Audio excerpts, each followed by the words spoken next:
সুবহানাহু ওয়া তাআলা পবিত্র কোরআনে চ্যালেঞ্জ দিয়েছেন। আলোচনার বিষয় হচ্ছে কোরআন এবং আধুনিক বিজ্ঞান সুসঙ্গত নাকি অসঙ্গত। পবিত্র কোরআন হলো আল্লাহ সুবহানাহু ওয়া তাআলার সর্বশেষ এবং চূড়ান্ত বার্তা, সর্বশক্তিমান আল্লাহর, যা নাজিল করা হয়েছে সর্বশেষ এবং চূড়ান্ত নবী মুহাম্মদ সাল্লাল্লাহু আলাইহি ওয়াসাল্লামের উপরে। যদি কোনো বই দাবি করে এটা ঈশ্বরের বাণী, যদি বলে যে এটা আল্লাহ সুবহানাহু ওয়া তাআলার পক্ষ হতে এসেছে, এটাকে সময়ের পরীক্ষায় পাশ করতে হবে। আগেকার দিনে হাজার হাজার বছর আগের সময়টা ছিল অলৌকিকের, আর আলহামদুলিল্লাহ পবিত্র কোরআন হলো অলৌকিকের অলৌকিক। পরবর্তীতে হাজার বছর আগের সময়টা ছিল সাহিত্য আর কবিতার যুগ। সেই সময় কোরআন নাজিল হয়। আর আলহামদুলিল্লাহ মুসলিম এবং অমুসলিম বিশেষজ্ঞ সবাই স্বীকার করে যে পবিত্র কোরআন সবচেয়ে উত্তম আরবি সাহিত্য পৃথিবীর বুকে। আর আল্লাহ সুবহানাহু ওয়া তাআলা পবিত্র কোরআনে চ্যালেঞ্জ দিয়েছেন। সূরা বাকারা অধ্যায় 2 আয়াত 23 ও 24 বলা হয়েছে, وَإِن كُنتُمْ فِي رَيْبٍ مِّمَّا نَزَّلْنَا عَلَى عَبْدِنَا তোমরা যদি সন্দেহ করো যা আমি নাজিল করেছি আমার বান্দা নবী মুহাম্মদ সাল্লাল্লাহু আলাইহি সাল্লামের উপর সময়ে সময়ে, فَأْتُوا بِسُورَةٍ مِّن مِّثْلِهِ তাহলে অনুরূপ একটা সূরা রচনা করো وَادْعُوا شُهَدَاءَكُم مِّن دُونِ اللَّهِ إِن كُنتُمْ صَادِقِينَ। এবং সাহায্যকারী ডাকো আল্লাহ ছাড়া যে কাউকে সাক্ষী রাখো যদি তোমরা সত্যবাদী হও। فَإِن لَّمْ تَفْعَلُوا আর যদি তা না পারো, وَلَن تَفْعَلُوا নিশ্চিত তোমরা তা পারবে না, فَاتَّقُوا النَّارَ الَّتِي وَقُودُهَا النَّاسُ وَالْحِجَارَةُ أُعِدَّتْ لِلْكَافِرِينَ। তাহলে ভয় করো সে আগুনকে যার জ্বালানি হবে মানুষ ও পাথর, যা সত্য প্রত্যাখ্যানকারীদের জন্য প্রস্তুত করা হয়েছে। কোরআন এখানে চ্যালেঞ্জ দিয়েছে, একটা সূরা রচনা করার চেষ্টা করো কিছুটা এর মতো করে। আর সবচেয়ে ছোট সূরা, হয়তো 3টা আয়াত, কয়েকটা শব্দ, এ পর্যন্ত কেউ এটা করতে পারেনি এবং ভবিষ্যতে ইনশাল্লাহ কেউ করতে পারবে না। আর এখন ধরেন কোন ধর্মীয় গ্রন্থ যদি কাব্যিক ভাষায় বলে যে পৃথিবী হচ্ছে চ্যাপ্টা, আধুনিক কোনো মানুষ কি মানবে? অবশ্যই না, কারণ এখন সাহিত্য আর কবিতার যুগ না, এখন হচ্ছে বিজ্ঞান এবং প্রযুক্তির যুগ। তাই চলুন এবার দেখি পবিত্র কোরআন কি আধুনিক বিজ্ঞানের সাথে সুসঙ্গত নাকি অসঙ্গত, বর্তমানের পরীক্ষায় পাশ করে কিনা, আধুনিক বিজ্ঞানের পরীক্ষায় পাশ করে কিনা। অ্যালবার্ট আইনস্টাইনের মতে, বিখ্যাত পদার্থবিজ্ঞানী এবং নোবেল বিজয়ী, তিনি বলেছেন বিজ্ঞান ধর্ম ছাড়া পঙ্গু আর ধর্ম বিজ্ঞান ছাড়া অন্ধ। আমি আবারও বলছি, অ্যালবার্ট আইনস্টাইন, বিখ্যাত পদার্থবিজ্ঞানী এবং নোবেল বিজয়ী, বলেছেন যে বিজ্ঞান ধর্ম ছাড়া পঙ্গু আর ধর্ম বিজ্ঞান ছাড়া অন্ধ। আমি স্মরণ করিয়ে দিচ্ছি, পবিত্র কোরআন বিজ্ঞানের কোনো বই না, SCIENCE, তবে এটা নিদর্শনের বই, SIGNS, এটা আয়াতের বই। এতে আছে 6000-এরও বেশি আয়াত, 6000-এরও বেশি নিদর্শন আছে পবিত্র কোরআনে, যেগুলোর মধ্যে 1000-এরও বেশি কথা বলে বিজ্ঞান নিয়ে। আর আজকের আলোচনার মধ্যে শুধুমাত্র প্রতিষ্ঠিত বিজ্ঞানের বিষয়গুলো নিয়েই এখানে কথা বলবো আমি, থিওরি এবং অনুমান নিয়ে কোনো কথা বলবো না, কারণ আমরা জানি যে অনেক সময় এই থিওরি এবং অনুমান ইউটার্ন নিতে পারে। জ্যোতির্বিদ্যার ক্ষেত্রে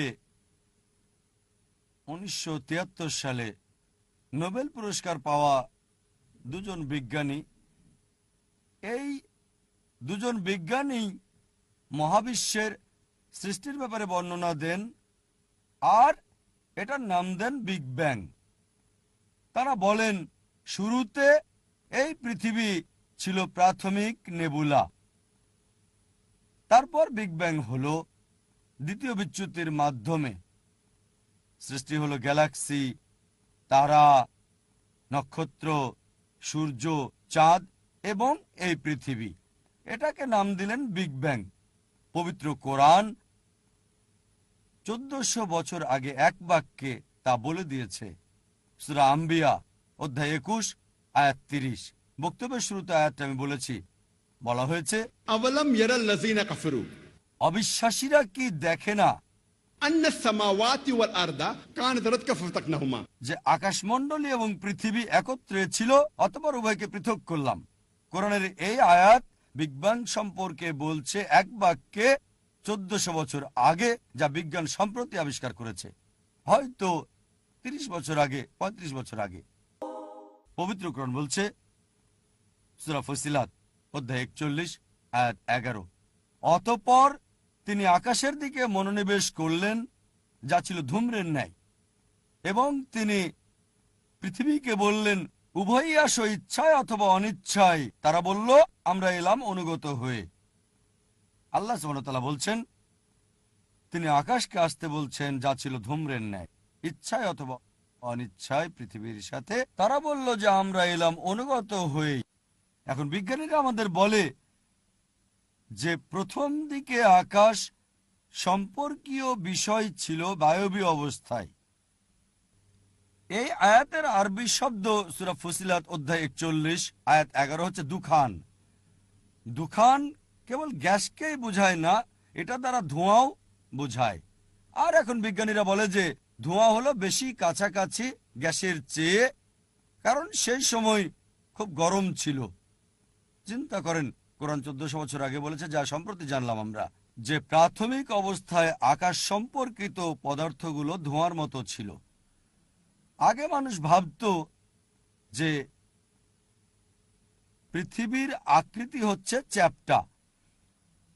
আর 1577 সালে স্যার ফ্রান্সিস ড্রেক পৃথিবী ভ্রমণের পর প্রমাণ করলেন যে পৃথিবীর আকৃতি গোলাকার।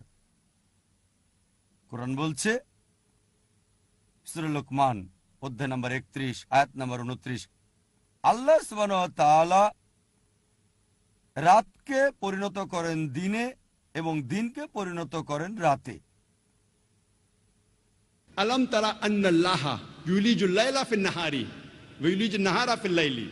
আল্লাহ সুবহানাহু ওয়া তাআলা দিনকে পরিণত করেন রাতে এবং রাতকে পরিণত করেন দিনে।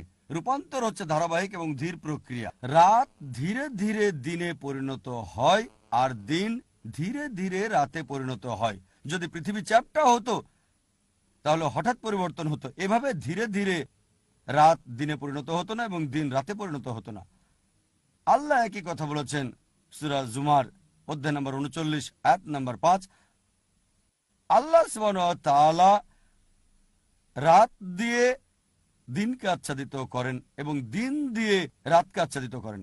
এখানে আরবি শব্দটা হচ্ছে কাওয়ারা, যার অর্থ আচ্ছাদিত করা বা পেঁচানো।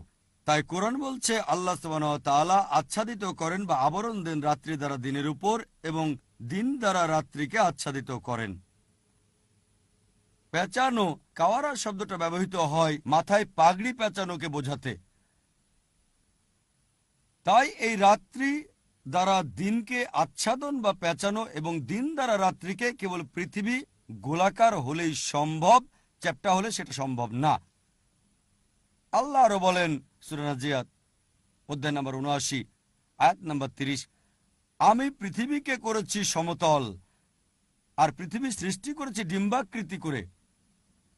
वल अर्द बाद ज़ालिका दहाहा वल अर्द बाद ज़ालिका दहाहा মানে অতঃপর পৃথিবীকে ডিম্বাকৃতি করেছি। দাহাহা শব্দের একটা অর্থ সম্প্রসারণ, আরেকটা অর্থ দাহাহা শব্দের, এটা এসেছে আরবি মূল শব্দ দুইয়া থেকে, যার অর্থ ডিম। আমরা জানি আমাদের এই পৃথিবী পুরোপুরি বলের মতো গোলাকার না, এর আকৃতি হচ্ছে ডিম্বাকৃতি, মেরু থেকে কিছুটা চ্যাপ্টা আর কেন্দ্র থেকে স্ফীত।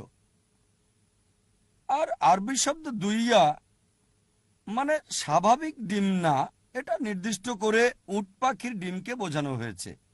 আর আমরা যদি উট পাখির ডিমের আকৃতি দেখি, এর আকৃতি হচ্ছে ভূগোলকের ন্যায়। চিন্তা করেন, পবিত্র কোরআন 1400 বছর আগে বলেছে যে পৃথিবীর আকৃতি হচ্ছে ডিম্বাকৃতি। এটা শুধু এই কথাই বলেনি, নির্দিষ্ট করে বলছে উট পাখির ডিমের মতো। আগে বিজ্ঞানীরা